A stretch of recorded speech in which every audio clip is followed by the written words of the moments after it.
ya, es Shanghai, apalagi nggak ada ya. Cara yang kelima, tidak makan selama 40 hari 40 malam ya. Musa saat menerima hukum Taurat ya, diajari Tuhan untuk suruh menuliskan semua detail rincian hukum Taurat untuk dituliskan. Puasa 40 hari 40 malam, nggak makan nggak minum. Yesus waktu memulai pekerjaan pelayanannya juga melakukan puasa ini ya. Itu dalam Keluaran 34 ayat 28 tadi, Matius 4 ayat 2 ya, itu juga. Elia juga ya, Elia waktu di padang gurun itu ya, waktu di Gunung Horeb itu dia pergi.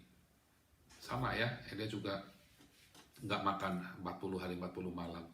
Nah, ini yang tadi saya awal, pertukaran. Puasa itu adalah sebuah pertukaran tesukah kita dipersembahkan kepada Tuhan, dan kita ambil kehendaknya Tuhan dipakai sama kita, diadopsi. Nah, tertulis dalam Yesaya 58, saudara baca semuanya secara lengkap. Ya, tadi ayat-ayatnya banyak yang nggak saya baca secara detail, tapi ada tertulis di dalam di layar Anda tadi ya ayat-ayatnya. Nah, yang harus diperhatikan selama puasa, ya, pertukaran tesukah, hawa nafsu kita ditukar dengan kehendak Allah yang sempurna, ada tertulis dalam Yesaya 58. Satu, tidak boleh nagih hutang. Bahkan kita harus mengampuni hutang sesama kita yang memang sudah nggak sanggup bayar. Juga jangan nagih janji atau dendam, malah harus mengampuni. Ya, jadi kalau saudara-saudara punya tetangga atau ada saudara handai tolan yang punya hutang, tapi saudara ingat itu hutangnya karena dulu buat bayar sekolah anaknya, atau buat rumah sakit, atau buat hutang-hutang yang benar-benar karena kebutuhan primer ya, jangan ditagih, kasihkan saja. Percaya, saudara akan mendapatkan berkatnya. Oh haleluya. Ya, saudara, orang-orang jangan nagih janjinya orang. Sudah tahu kalau orang sudah ingkar janji, udah nggak usah ditagih, lepaskan saja. Juga nggak usah mendendam, ya. Saudara ampuni. Itu saat puasa. Jangan lagi puasa malah ngutukin orang. Waduh, itu salah itu.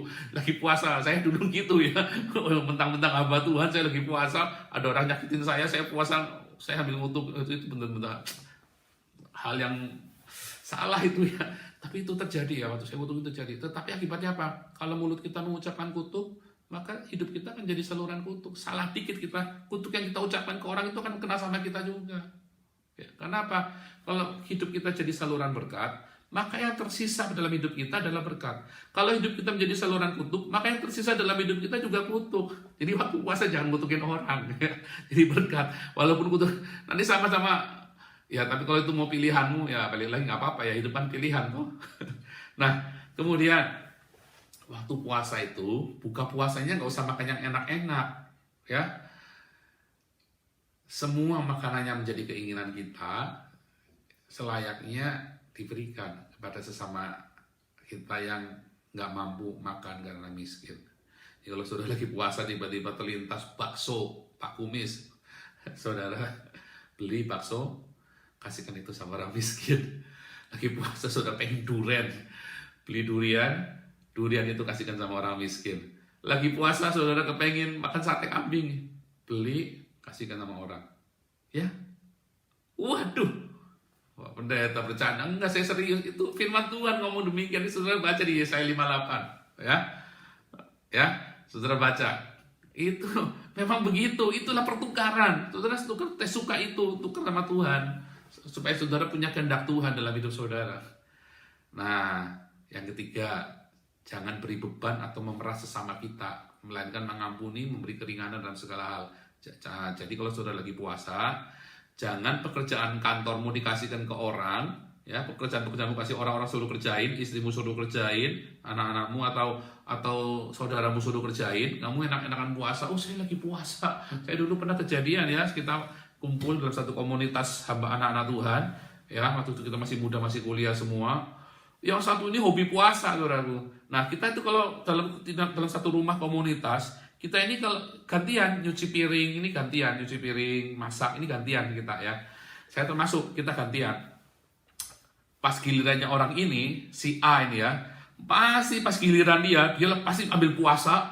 Malah bukan cuma dia nggak cuci piring, nggak bersihkan rumah, nggak masak segala macem, ya. Dia malah minta tolong pakaiannya dicuciin sama kita pada saat dia puasa. Sekali dua pikir, itu hamba Tuhan, kita rendah hati. Lama-lama ada teman saya nggak tahan ya. Jadi waktu dia doa, oh sandalawas, dia berdoa dengan hancur hati di dalam kamar, kedengeran ya, karena kamar kita semua disekat pakai kayu-kayu saja. Terus si ini senior kami, salah satu senior kami, dia kesel hati gitu ya, dia ambil sandal bagiak yang besar tuh, dilempar pintunya, ceplok, sandalawas. Tambah keras, kita ketawa semua. Nakal ya waktu itu ya, kita memang masih ya namanya masih konyol. Tetapi yang saya maksud adalah ini loh, orang ini setiap kali jatahnya bekerja, dia sengaja ambil puasa, entah puasa beneran apa enggak, tapi dia sengaja ambil puasa supaya dia tidak melakukan pekerjaannya, malah kita yang melakukan pekerjaan. Nah, itu namanya kurang ajar. Saudara jangan begitu ya. Jangan saudara yang puasa, orang lain yang susah ya. Jangan kayak tetangga saya dulu di Indonesia. Mereka yang puasa, kita yang disuruh tutup warung, kalau nggak tutup warung digebrak-gebrak ya. Padahal belum tentu mereka juga puasa ya. Jadi jangan kamu puasa orang lain susah, jangan kamu beribadah orang lain susah, jangan kamu beribadah anak istrimu yang susah.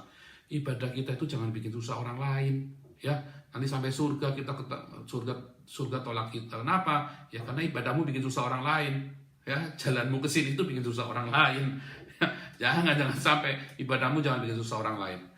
Ya, kemudian jangan pamer bahwa kita sedang berpuasa. Tidak perlu menunjukkan kepada orang lain bahwa kita sedang puasa. Jadi kalau sedang puasa, kurangi berpergian, nggak usah sibuk, ya.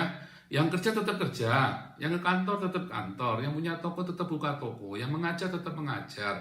Nggak usah minta privilege, oh saya dari jam 10 pulang jam 3, itu namanya bukan puasa, itu namanya saudara mau menang-menangan. Nggak usah, kita nggak usah sok sibuk, ya. Cuman juga jangan menolak pekerjaan. Kurangi saja, ya, kurangi. Jangan bepergian, jangan bertamu. Supaya apa? Supaya kalau ada orang nawarin makan minum, oh jangan, saya sedang puasa. Itu saudara pamer. Nah, dalam Lukas 18 itu yang dibilangi. Dalam Matius 6, ya, Matius 6 itu disebutkan, kalau lagi puasa jangan pamer, ya. Kalau saudara pamer, saudara sudah hilang upahnya itu. Sorry saya lagi puasa. Sorry bro, saya puasa. Nah, itu jangan. Juga yang kelima, nggak usah pasang muka sumpek. Melainkan kita selalu tampil segar, ceria. Moodnya kita jangan dibawa-bawa sumpek. Senggol bacok, gue lagi puasa lu. Lu nggak tahu gue lagi puasa. Jangan begitu ya. Maka percuma kalau kita gitu, nggak usah puasa. Nah, jadi janganlah kita puasa orang lain yang suruh lihat muka sumpek kita, ya. Orang senggol bacok, orang makan di depan kita larang, buka warung malah ditutup warungnya, kita gubrak-gubrak. Salah, itu namanya saudara orang munafik gitu, Tuhan Yesus bilang. Seharusnya kalau kita lagi puasa, ya, ada orang yang lapar, orang miskin, kita ajak, kita ajak ke warung, kita bayari dia makan, kita nggak usah ikut makan, kita puasa, kita bayari makan, kasih uangnya, kita tinggal. Bukannya warungnya suruh tutup, itu warungnya itu kan pencahariannya cuma warung, malah saudara suruh tutup. Itu namanya kurang ajar, ya. Jangan gitu ya puasanya ya, tidak baik ya nak. Jangan ditiru. Yesus menyuruh kita itu cuci muka lagi puasa.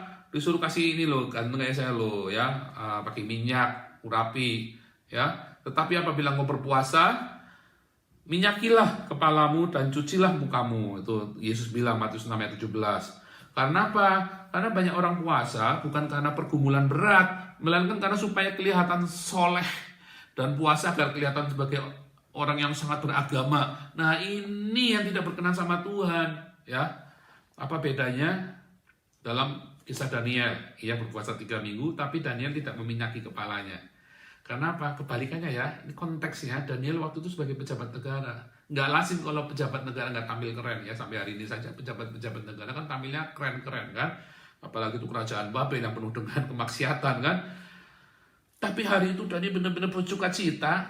Saudara pernah nggak punya masalah sampai nggak doyan makan? Nah itu, sampai pakaian aja ngelemprok. Saudara-saudara lagi punya masalah hari ini, yang saya lagi nonton video saya ini, saudara lagi punya masalah, saudara pakai ngelemprok. Nah itu sama tuh ya, saudara sedang dalam tekanan. Memang benar-benar udah nafsu Nah, itu seperti itu ya. Itu beda sama kelasnya Daniel, sama konteksnya Daniel. Jadi begitulah ya dalam Yesaya 58 dan bagaimana Yesus mengajarkan tentang kuasa dalam Matius 6.